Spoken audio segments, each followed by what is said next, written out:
এরপরে মোহাম্মদ হেলাল লিখেছেন, মনের মধ্যে আল্লাহ রসুলকে নিয়ে খারাপ চিন্তা আসলে কি গুনাহ হবে?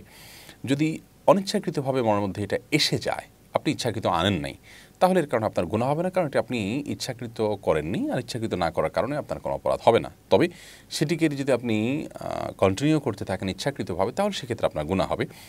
আর শয়তান এ ধরনের চিন্তা আমাদের মধ্যে উদ্রেক করে। এ ধরনের চিন্তা আমাদের মধ্যে কেন উদ্রেক হয়? এর অন্যতম একটা বড় কারণ হলো যে এগুলো উদ্রেক হয়, শয়তান আমাদের মধ্যে উদ্রেক করে।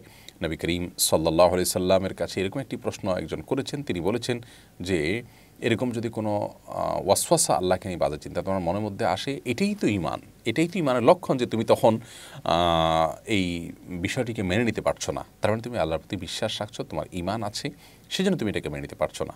শয়তান তোমার মধ্যে এই চক্রান্তটা করে তোমাকে ক্ষতিগ্রস্ত করার বা অস্থির করার চেষ্টা করছে। তো অনিচ্ছাকৃতভাবে যদি আসে তাহলে এটা গুনাহ হবে না। এরকম আসলে আপনি বাম দিকে 3 বার থুতু ফেলানোর মতো করে প্রতীকী থুতু নিক্ষেপ করবেন 3 বার, এবং আমানতু বিল্লাহি ওয়া রাসূলিহি পড়বেন, আউযু বিল্লাহি মিনাশ শাইতানির রাজিম পড়বেন। ইনশাআল্লাহ আল্লাহ তাআলা হেফাজতে রাখবেন।